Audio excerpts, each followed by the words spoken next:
Hi అండి, welcome to Jhansi అభిరుచులు. నేను మీ ఝాన్సీ. ఈరోజు వీడియోలో ఫోన్ పెట్టుకోవడానికి ఫోన్ పౌచ్ విత్ స్లింగ్తో ఎలా స్టిచ్ చేసుకోవాలన్నది ఈ వీడియోలో చూపిస్తాను.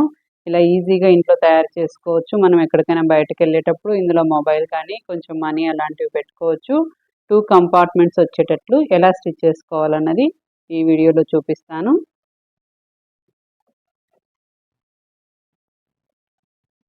స్లింగ్ ఫోన్ పౌచ్ కుట్టుకోవడం కోసం కావలసిన మెటీరియల్ నాన్ 1, అలాగే ఫోమ్ షీట్ 5 mm తీసుకున్నాను నేను ఇక్కడ.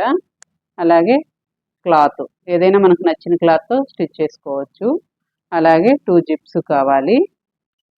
ముందుగా నాన్ 1 కట్ చేసుకోవాలి. ఇక్కడ నేను ఆల్రెడీ కట్ చేసుకున్నాను. నాన్ 1 పొడవు వచ్చి 18 inches తీసుకున్నాను.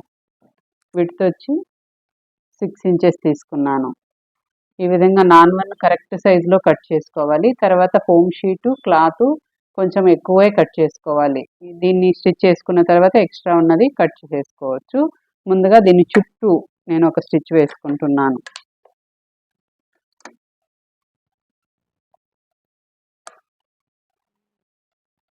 పైన నాన్ 1 పెట్టుకోవాలి, సెంటర్లో ఫోమ్ పెట్టుకోవాలి, అలాగే కింది వైపున క్లాత్ను పెట్టుకొని మూడింటిని కలిపి స్టిచ్ చేసుకోవాలి.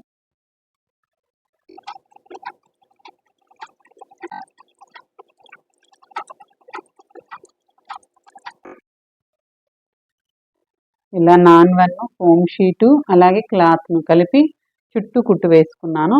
పెద్ద బ్యాగులు కుట్టేటట్లయితే మధ్యలో లైన్స్ వేసుకోవాలి. మధ్యలో ఇలా లైన్స్ లాగా స్టిచ్ చేసుకుంటే స్టిఫ్గా ఉంటుంది. ఇక్కడ నేను చిన్న పౌచే కాబట్టి ఏమీ కుట్లు వేయట్లేదు. ఇలా స్టిచ్ చేసుకున్న తర్వాత ఎక్స్ట్రాగా ఉన్న క్లాత్ని అంతా కట్ చేసుకోవాలి. మనం నాన్ 1 కరెక్ట్ సైజులో కట్ చేసుకుంటాం కాబట్టి మిగిలి ఉన్న క్లాత్ని అంతా కట్ చేసుకోవాలి.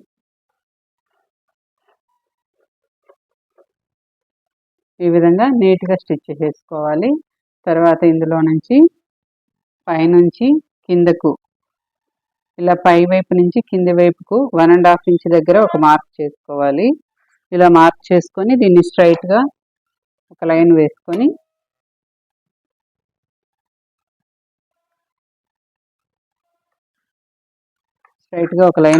దీన్ని కట్ చేసుకోవాలి.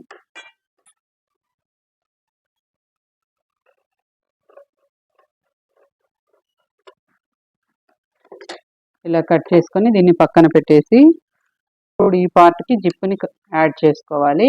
జిప్ ఇక్కడ ఏదైనా తీసుకోవచ్చు. నేను తీసుకున్న జిప్పును కుట్టుకునేటప్పుడు జిప్పును ఇలా రివర్స్ పెట్టి కుట్టుకోవాలి. ఇలా ఈ పార్ట్ కిందకి రావాలి, ఈ పార్ట్ పైకి రావాలి, ఉల్టా పెట్టి కుట్టుకోవాలి. అలా కుట్టుకుంటే కరెక్ట్గా సెట్ అవుతుంది. ఒక్కోసారి మిస్టేక్ చేస్తారు, రివర్స్ పెట్టి కుట్టేస్తారు. అలా కుట్టకూడదు.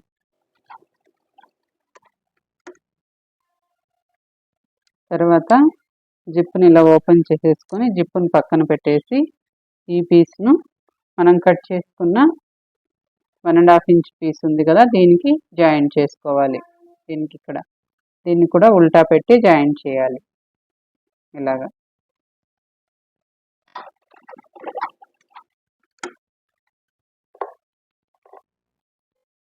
ఇలా వేసుకున్నప్పుడు ఇక్కడ మనకు పీస్ అంతా ఇలా కుట్టు కనిపిస్తుంది కాబట్టి దీన్ని కవర్ చేసుకోవడానికి నాన్ 1 ఒక చిన్న పీస్ని కట్ చేసుకొని దీనికి యాడ్ చేసుకోవాలి. తర్వాత నాన్ 1 ఇలా ఒక చిన్న పీస్ని కట్ చేసుకొని దీనిపైన పెట్టి స్టిచ్ చేసుకోవాలి. నాన్ 1ని ఇలా జాయిన్ చేసుకొని తర్వాత దీన్ని ఇలా రివర్స్ తిప్పేసి ఫోల్డ్ చేసేసుకొని స్టిచ్ చేసుకోవాలి. ఇలా స్టిచ్ చేసుకోవడం వల్ల ఫినిషింగ్ నీట్గా ఉంటుంది, పోగులు పోకుండా నీట్గా వస్తుంది, చూడడానికి కూడా బాగుంటుంది. ఈ విధంగా స్టిచ్ చేసుకున్న తర్వాత దీనికి ఇప్పుడు మనం రన్నర్ని ఎక్కించుకోవాలి. రన్నర్ని ఇలా పై వైపుకి వచ్చేటట్లుగా ఎక్కించుకోవాలి. రన్నర్ ఎక్కించుకునేటప్పుడు ఒకసారి ఇలా లాగేసి తీసేసి మళ్ళీ ఎక్కించుకోవాలి. ఏదైనా ప్రాబ్లం ఉంటే అప్పుడు మనకు తెలుస్తుంది. స్టిచ్ చేసిన తర్వాత మళ్ళీ కష్టం అవుతుంది. తర్వాత మరొక పార్ట్ ఉంది కదా, ఈ పార్ట్కి కూడా జిప్ని అటాచ్ చేసుకోవాలి. సేమ్ ఇలాగే ఉల్టా పెట్టి స్టిచ్ చేసేసి రివర్స్ చేసేయాలి. ఇలా జిప్ అటాచ్ చేసిన తర్వాత దీనికి కూడా నాన్ 1 పెట్టేసి రివర్స్ చేసేసి ఫోల్డ్ చేసి స్టిచ్ చేసేసుకోవాలి. పొగులు పోకుండా ఫినిషింగ్ నీట్గా వస్తుంది. ఇలా ఒకవైపు జిప్పుని యాడ్ చేసుకున్న తర్వాత ఈ ఎక్స్ట్రా పీస్కి ఒకవైపు జిప్పుని యాడ్ చేసి దాన్ని ఇలా నాన్-1తో ఫోల్డ్ చేసి స్టిచ్ చేసేసుకున్నాను. మరొక వైపున నాన్-1 ఒక పీస్ తీసుకొని మనకి ఇన్నర్ పాకెట్ రావడం కోసం ఇలా యాడ్ చేసుకొని కుట్టుకోవాలి.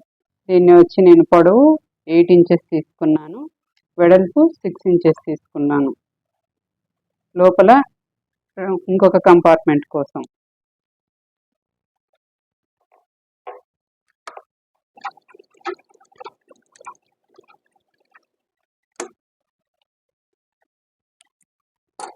తర్వాత దీన్ని ఇలా రివర్స్ ఫోల్డ్ చేసేసి పై వైపు నుంచి ఒక టాప్ స్టిచ్ వేసేసుకుంటే లోపల ఒక పాకెట్ లాగా వచ్చేస్తుంది.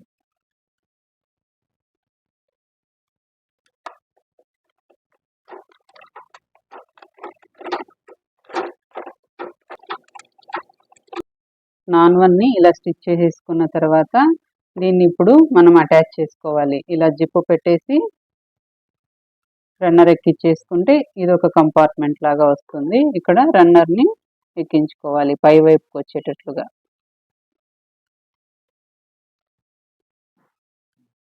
ఇలా జిప్పును అటాచ్ చేసుకోవాలి. ఇలా అటాచ్ చేసుకుంటే ఇది ఒక కంపార్ట్మెంట్ లాగా వస్తుంది. తర్వాత ఇలా రివర్స్ చేసుకొని ఇక్కడ ఒక పీస్ జాయింట్ చేసేసుకున్నాను నేను ఆల్రెడీ జిప్పుకి. మరొక పీస్ని ఇటువైపు యాడ్ చేసేసేయాలి.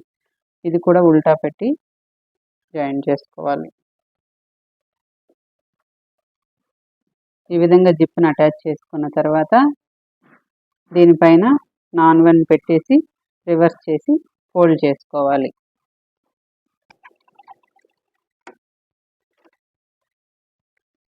ఈ విధంగా నాన్-1ని ఫోల్డ్ చేసేసుకొని స్టిచ్ చేసేసుకోవాలి.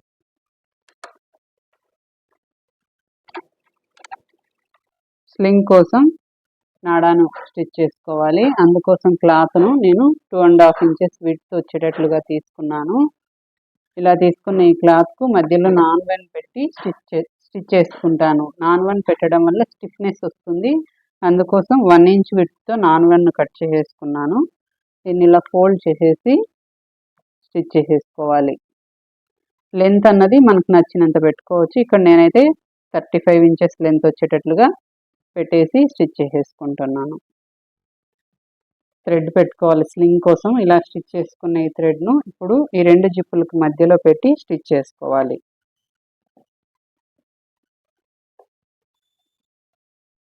ఇదే విధంగా మరొక వైపును కూడా అటాచ్ చేసుకోవాలి.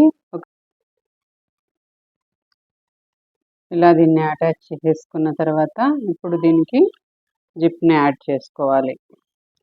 ఇలా రివర్స్ చేసి జిప్ని యాడ్ చేసుకోవాలి.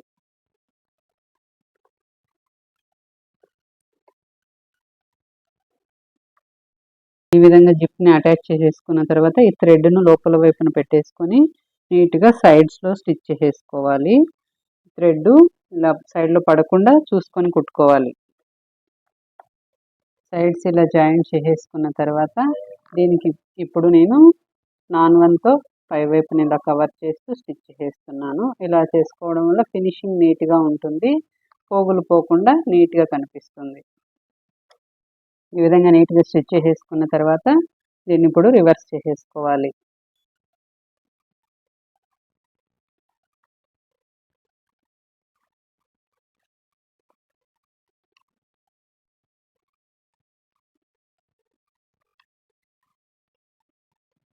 చూసారుగా ఫోన్ పౌచ్ విత్ స్లింగ్తో ఎలా స్టిచ్ చేసుకోవాలో మీరు కూడా ఇలా ట్రై చేయండి. మనం కూడా ఇంట్లో తయారు చేసుకోవచ్చు. ఇలా ఇంట్లో వేస్ట్గా ఉన్న క్లాతులతో కానీ లేదా ఏదైనా జాకెట్ పీసులతో కానీ అలాంటి వాటితో ట్రై చేయొచ్చు. చాలా బాగా వస్తుంది. ఏదైనా ఫంక్షన్స్కి అలాంటి వాటిని కూడా వీటిని రిటర్న్ గిఫ్ట్స్గా కూడా ఇవ్వచ్చు. నా వీడియో మీకు నచ్చినట్లయితే లైక్ చేయండి, షేర్ చేయండి, సబ్స్క్రైబ్ చేసుకోండి. Thanks for watching.